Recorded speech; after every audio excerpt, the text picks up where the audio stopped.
इफ्तिखार साहब, कवि साहब के साथ भी आपकी तस्वीर है, उनके साथ कभी ड्रामा करने का इत्तेफाक हुआ या और कोई ऐसा वाकया जो हमारे नाज़रीन के साथ शेयर करें? अच्छा है जी, बच्ची जज्बात ने पहाड़ी थी चढ़ जाती, मुड़ के रोन लग पैंदी, मुझे उतारो। अच्छा शाह जी, मज़े की बात यह है कि मेरा जो इब्तिदा थी वो छोटे छोटे करैक्टर्स से थी। हालांकि मैं बाकायदा तौर पे गोयते इंस्टीट्यूट से ट्रेनिंग लेकर आया था। मैं पहले डिप्लोमा लिया, उसके बाद एक्टिंग करने आया था और रफ़ी पीर थिएटर के साथ काम कर रहा था मैं। तो मुझे छोटे छोटे रोल मिलते थे। मुझे एक इंस्पेक्टर का रोल मिल गया और उसमें मैंने गिरबान पकड़ना था इनका कवि खान साहब का। अब पहली मुलाकात तो थी लेकिन बातचीत उस तरह से नहीं थी, सीनियर।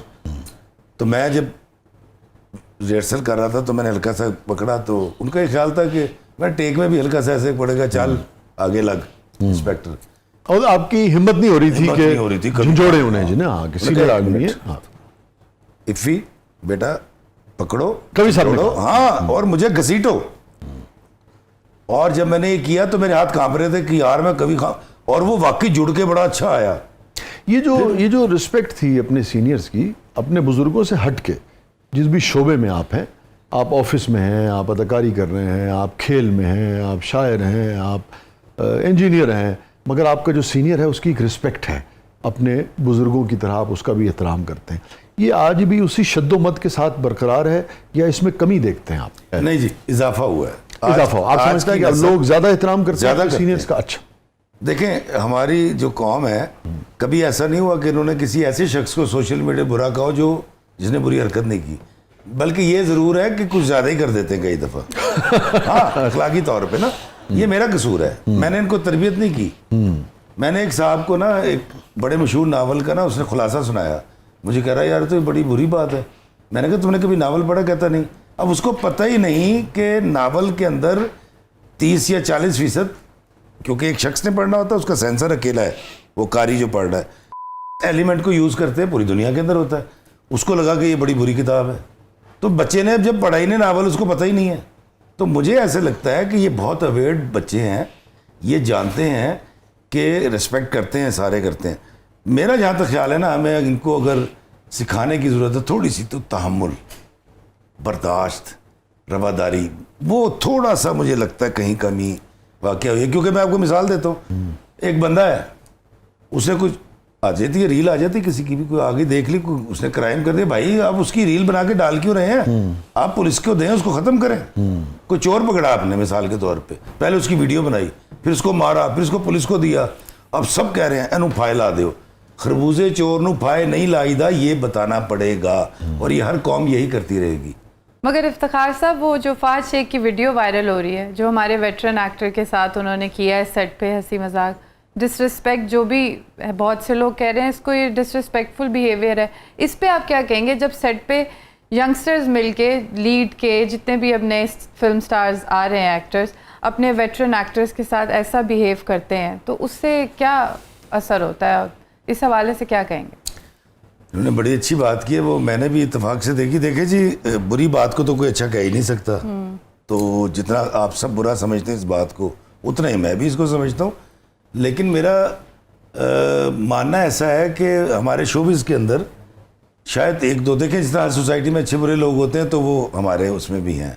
अदरवाइज़ हम कभी खान साहब आते थे, हम खड़े हो जाते थे, हम उनके घुटनों को हाथ लगा के काम शुरू करते थे। तो मैं इसलिए मेरा ख्याल है कि इस तरह की चीज़ें अगर हो जाएं तो try to hush up the matter. अब वो इतनी ज़्यादा हो चुकी है। अब देखें ना, बहसीत एक्टर, बहसीत राइटर, बहसीत शोबिज़ के नुमाइंदे के, आपको पता है मैं कितनी एम्बैरेसमेंट फील करूँगा।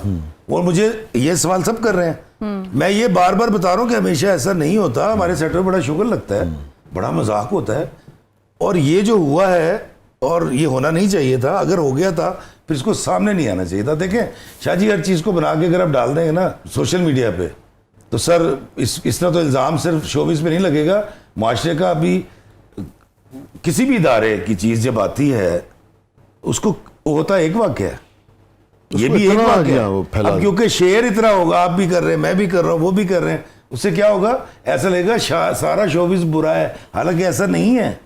तो मैं गुजारिश ये करूँगा कि ये वाक़या हो गया, बहुत बुरा हुआ है, ऐसा नहीं होना चाहिए था। अपने बड़ों की जो लोग इज़्ज़त नहीं करते, याद रखिएगा, मैं जो बोऊँगा मैं काटूँगा।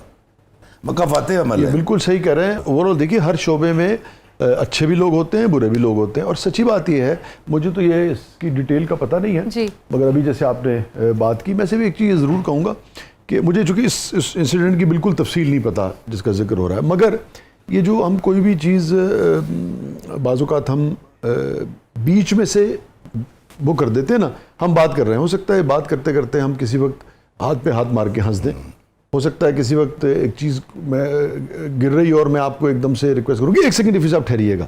अच्छा, अब वो अगर आप वो लगा देंगे तो लगेगा जो मतलब बीच में से हमें पता नहीं है ताल्लुक कैसा है, इन्वायरमेंट कैसा है, लोग कैसे हैं, वो बीच में से चिमटी से पकड़ के हम एक चीज़ कर देते, उस मंजर के 100 मतलब हो सकते हैं। सर जमील फखरी साहब इस कदर मजाक फरमाते थे और हम जूनियर होने के नाते बोलते तो कुछ नहीं थे या मुंह पे हाथ रख के हंसते थे। अब सर ऐसे नहीं होना चाहिए, मतलब हर इदारे में कोई ना कोई शुगल मुगल चीज़ें हो रही होती हैं। ये बहुत बुरा हुआ है, मैं इसको बिल्कुल सपोर्ट नहीं करूँगा। मतलब मैं माफ़ी मांगता हूँ, इतने बड़े आर्टिस्ट हैं कि मैं उनसे कहूँगा कि यार आप मुझे माफ़ कर दें, लेकिन इस तरह की चीज़ों को मेरे ख्याल वायरल नहीं करना चाहिए। ये जो आप बात कर रहे हैं इस पे मुझे याद आया अपना इफ़ी ताज़ा गज़ल के शेर थे, बिस्मिल्लाह। ताज़ अभी कुछ अर्सा पुरानी। ये जो आप इस वक्त जो बात हो रही है कि मकाफाते अमल है ना, देखते ही देखते वक्त बदल जाता है। एक बात कहूँ गर हो इजाज़त मेरे बच्चों, वाह वाह एक बात कहूँ गर हो इजाज़त मेरे बच्चों, अब क्यों नहीं करते हो शरारत मेरे बच्चों, वाह वाह। अब क्यों नहीं करते हो शरारत मेरे बच्चों, तुम आज वहां पर हो जहां मैं अभी कल था, वाह तुम आज वहां पर हो जहां मैं अभी कल था, दुनिया की है इतनी सी हकीकत मेरे बच्चों, हाय, वाह वाह वाह वाह वाह वाह वाह। दुनिया की है, तुम आज वहां पर हो जहां मैं अभी कल था।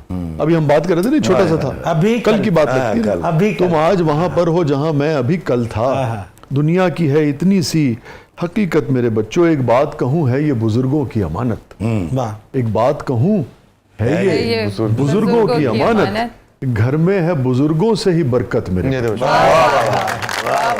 वाह वाह क्या बात। अच्छा, अभी ब्रेक में बात हो रही थी तो आप बता रहे थे कि ये बीच में थोड़ा सा अलील हो गया था। दरअसल अली इस वक्त माशाल्लाह 25वें साल में लगा, 26 साल मेरी शादी को हुआ है। ये मेरा बड़ा बेटा है। पेंडेमिक के दौरान जब घर में रहे 2-3 महीने ये, तो जब थोड़ा सा खुला तो ये क्रिकेट खेलने चले गए मौसूफ। वहाँ जाके उन्होंने कहीं जज्बातियों की बॉलिंग करवाई, इनके मोरों को कोई इशू हुआ, उसके कुछ अरसे के बाद उन्होंने स्विमिंग कर ली, वो दर्द बढ़ गया। फिर हम मरी गए हुए थे एक लोकेशन देखने किसी ड्रामे की, मैं लिख रहा था वो, तो ये वहाँ गिरा और ऐसे ही जाके चट्टान के ऊपर इसके स्ट्रेस आया कमर पे और ये चलने फिरने से बिल्कुल माजूर हो गया और लेट गया। मैंने पहले भी आपसे पूछा कि ये माजूर का मतलब कि बिल्कुल जिसे कहते हैं बेड रिडन हो गया। इसको जब तक आप वो देते रहते थे ना स्टीरॉइड्स या वो पेन किलर, तो ये चलता था, बिल्कुल चल नहीं पाता था। नहीं सर, उसको मैं और मेरी बेगम उठा के वॉशरूम लेके आते थे। डॉक्टर गए ऑपरेशन और ऐसे मोहब्बत वाले, उन्होंने कहा हमने आपसे पैसे 50 लाख का ऑपरेशन फ्री करेंगे। मैं कहा यार मेरा रब जो है ना वो बड़ा डाढ़ा है और मैं इसकी जवानी को, इसकी हड्डियों को, इसकी ज़िंदगी को एक चांस वैसे ही देना चाहता हूँ दुआ के साथ। और इसको मैं कहता था कि कीप इट अप। तो मैंने फेसबुक पे लिखा ये बेल्ट चाहिए, वो पूरी दुनिया से बेल्टें आ गई जो इसने लगानी शुरू कर दी, और लेकिन नहीं होता था और जब दर्द होता था तो गिर पड़ता था।